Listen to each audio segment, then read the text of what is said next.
when last we wandered these myriad plains. What be your business barging into me house? Get out, or I'll send you back to whatever grave you crawled from. And still, we journey on. Let's get out of here. Well, it's nighttime now.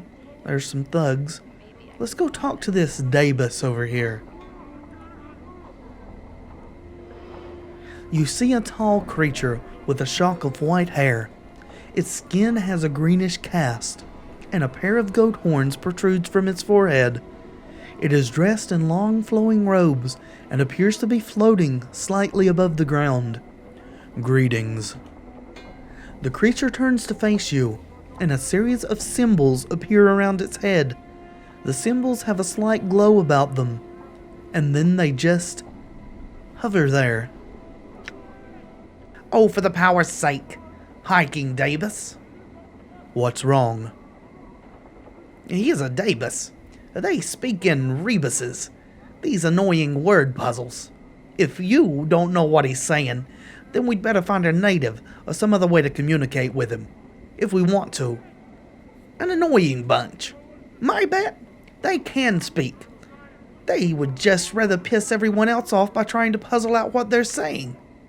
Well, what's a Dabus, Mort? Chant is, they're janitors for the Lady of Pain. They float around breaking, fixing, and patching up sigil according to her whims. They're worse than corpse flies, Mort sighs. You can't swat 'em though, or the lady'll get upset. Lady of Pain. Who's that? She runs this city.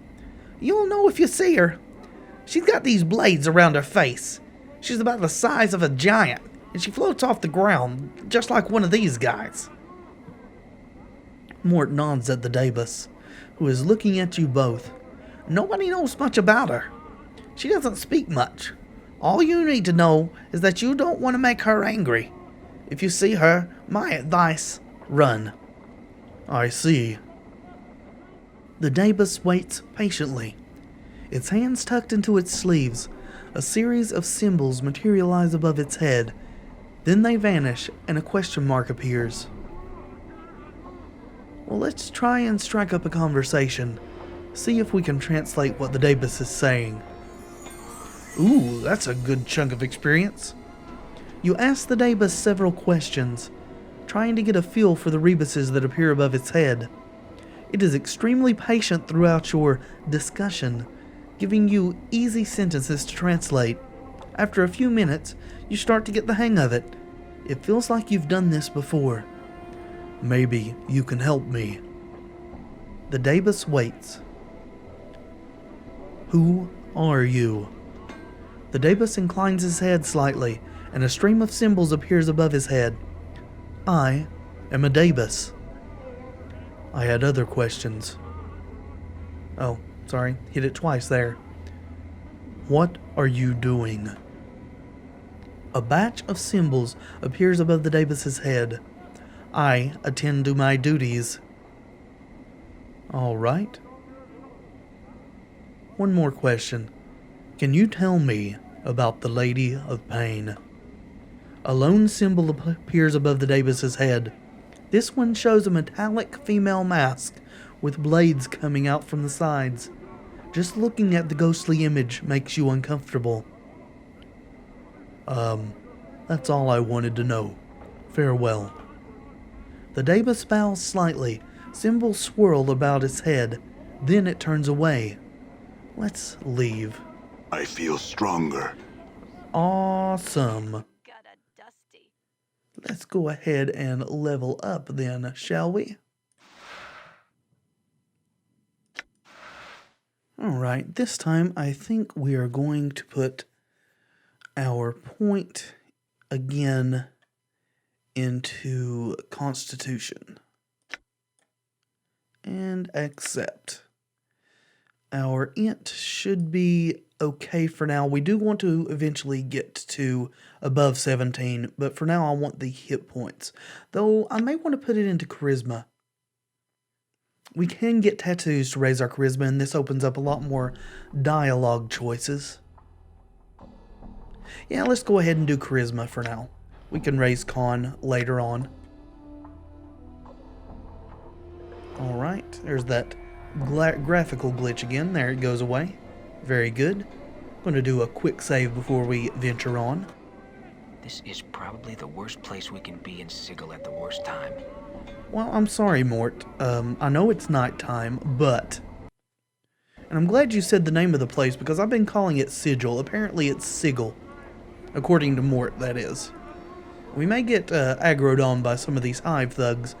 I am going to this place down here, which is the Smoldering Corpse Bar, to attempt to get our second companion. Ooh, this little dude's on fire. I believe there's a chance that something bad can happen if we try to talk to him, so again, I'm going to do a quick little save here. Alright, let's go ahead and Alright. see if we can talk to this flaming person. Ignis. This crackling, billowing creature twists slowly above an iron grill upon the floor of the bar. It may have once been human, but now its skin is charred beyond recognition. Streams of fire form a wreath around the creature's body, and the flames lick at the few remaining pockets of flesh, causing them to bubble and run like wax down the creature's skeletal frame. Examine the smoldering corpse. The heat surrounding this creature is incredible. To your surprise, the iron grill the creature floats above has sagged and bent from the heat. That is a lot of heat. At first, you thought the heat came from the grill, but now you realize it emanates from the creature. As you watch, flecks of ash drift from the writhing corpse and float slowly to the ceiling. Greetings. The thing makes no response. It writhes slowly within the flames. It lives, but it does not seem aware of anything other than the fire that surrounds it. Its skin is flame, its heart is flame, and you know, within some shadowed corner of your memory, that this thing is dangerous. Well then, let's leave it alone, shall we? Go on to greener pastures. That's an interesting little lizard guy back there. Drusilla, hello. This is a woman with fading bruises on her face and arms, and a look of despairing longing in her sunken eyes. She might have been pretty once, but those days were long ago. She turns slowly to face you. Life pours into her features, and the spark of sardonic light that dances in her eyes now makes you wonder if your eyes were deceiving you. Welcome to the Smoldering Corpse Bar, Scarred Man. Who are you? I am Drusilla, and you must be clueless. Don't ask me how I know that. It just shines off of you. Clueless? I think not. She smirks at you, and her bruises seem almost to fade. Whatever you say, dearie. Whatever. Answer some questions for me. I, traveler. What is it you seek? What can you tell me about this place? Here, this is the smoldering corpse, though the person smoldering ain't dead yet. He's just keeping himself alive till someone comes along to help him out. Sods who like to see people in pain come here. Fiends like it. Folks who don't much care for being bothered come here too. The name alone keeps out most of the Burks. Who is he, anyway? Updated my journal. That despair you saw on her face before flits across it again like a black-winged shadow before she masters herself. That's Ignis, one of the greatest wizards ever to come out of the slummy excuse for a cesspool. They caught him, and they opened a channel to the plane of fire through him, and now he's just a doorway for it, keeping himself alive by force of will alone. If someone could douse him for a few moments, it'd give his life back again. But they don't make enough water to do that. Someone should be able to find something. Oh well. Can you answer some more questions for me? Though I think I'd rather ask, what's your connection to him? Her voice practically throbs with a deep ache. I was Ignis's lover, and he, my beloved. He loved the flame more than me, and now he has become the flame. And because I love him, I love the flame. But that's all done with now. Now I wait for him to douse himself. I sell what little I have just so I can be near him. Very well. Answer some other questions, please. Aye, traveler. What is it you seek? I'm looking for a collector by the name of Farad. Have you seen or heard of him? Farad, she snickers. The Collector King. You can probably find him in his stinking ilk in the trash warrens on the far side of the hive. Good luck in getting any answers from him. He's a sly devil, he is. I understand. Farewell, Drusilla. Well, we got a bit of information there. Ignis is a character that I think you can recruit later on in the game. Ebb Creekhouse. Kandrian. Lots of people to talk to in here, though the most important is this guy right here, Dakan. He is our next companion we wish to recruit.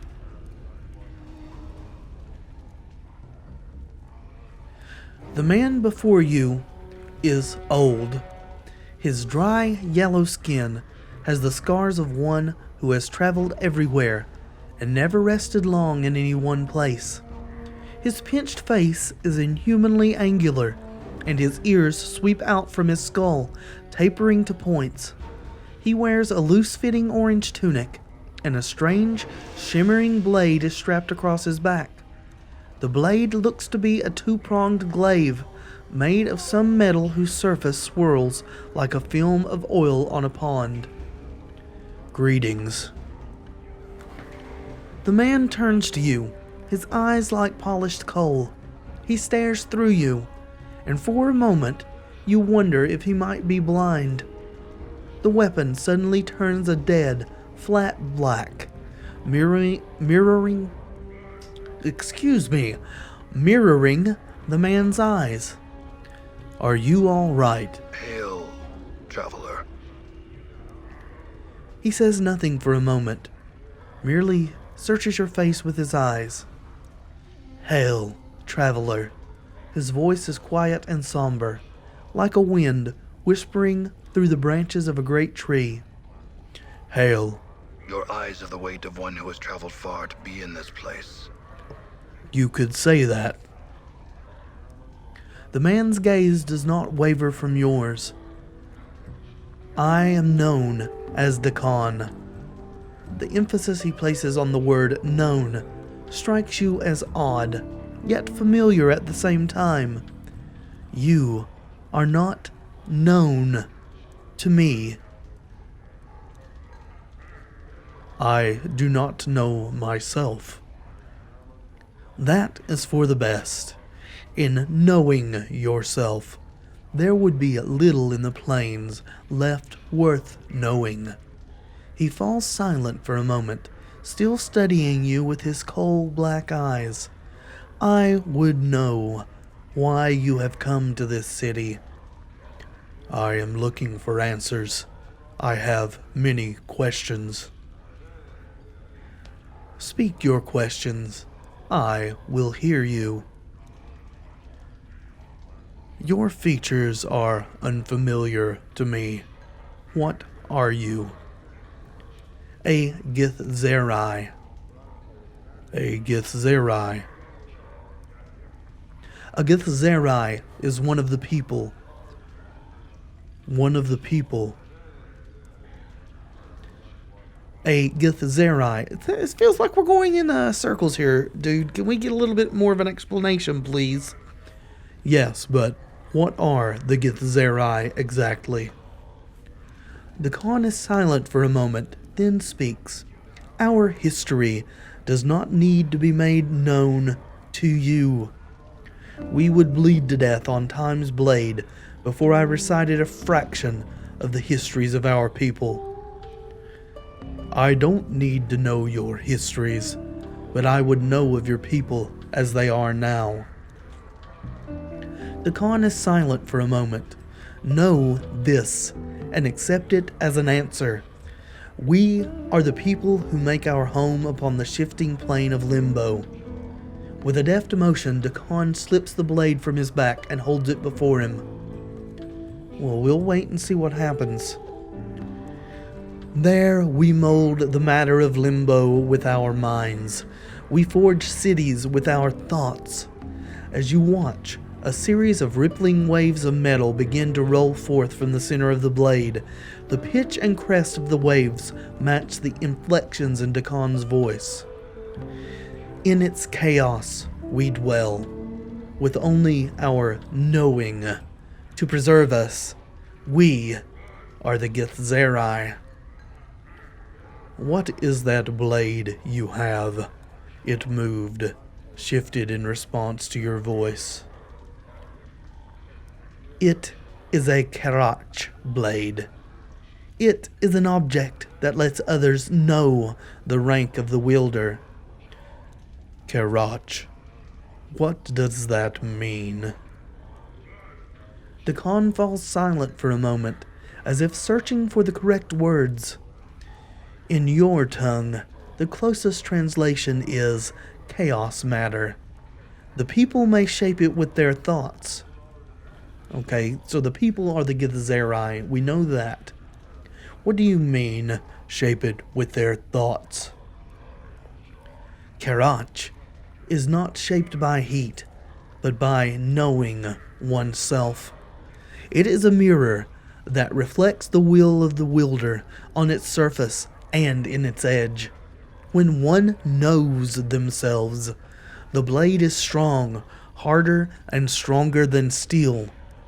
When one does not know themselves, the blade is as water, formless and weak.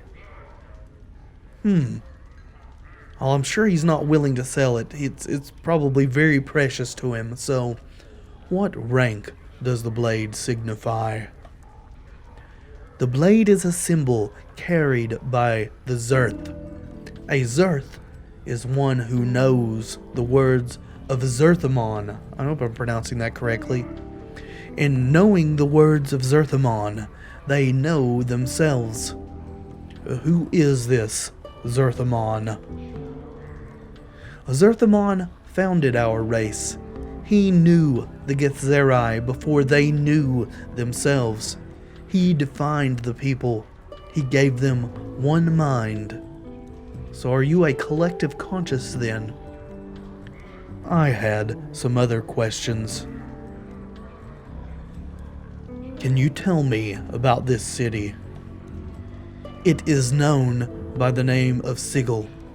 Among the people, it is known as the city that does not know itself.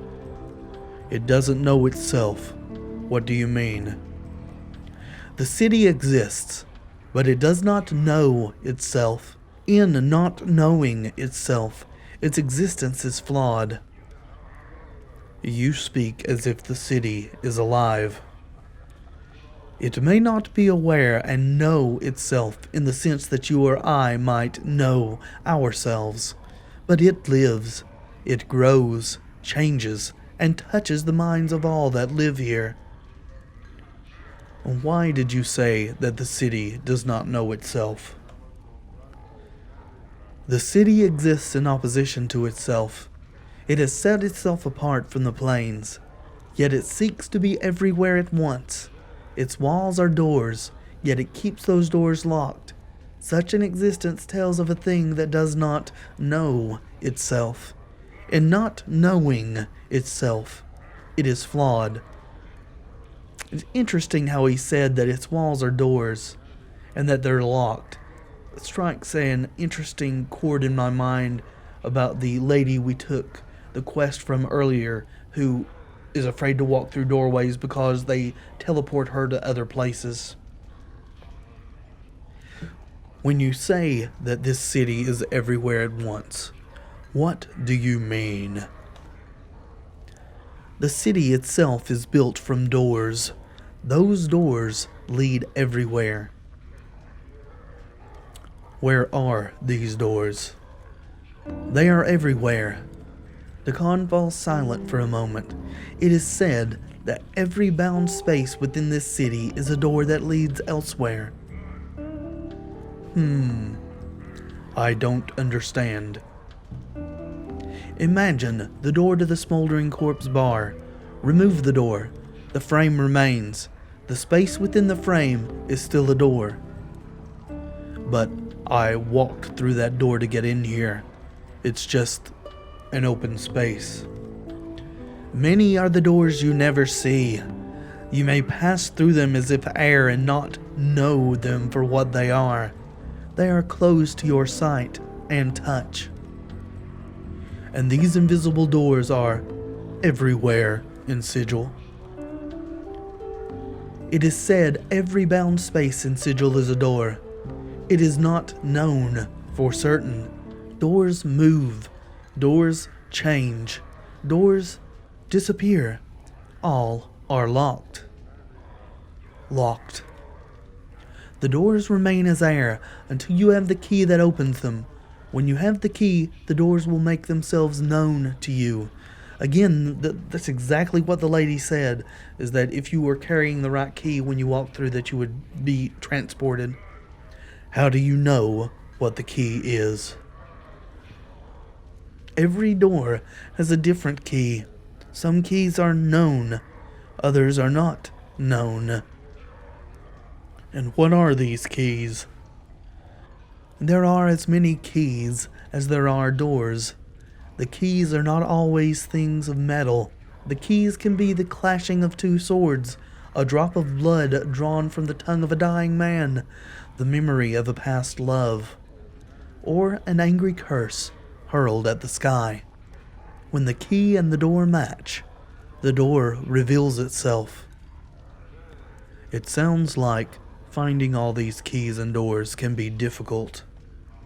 Such a task has been attempted, but never finished. As the city changes, the doors change. Nothing known remains known for long.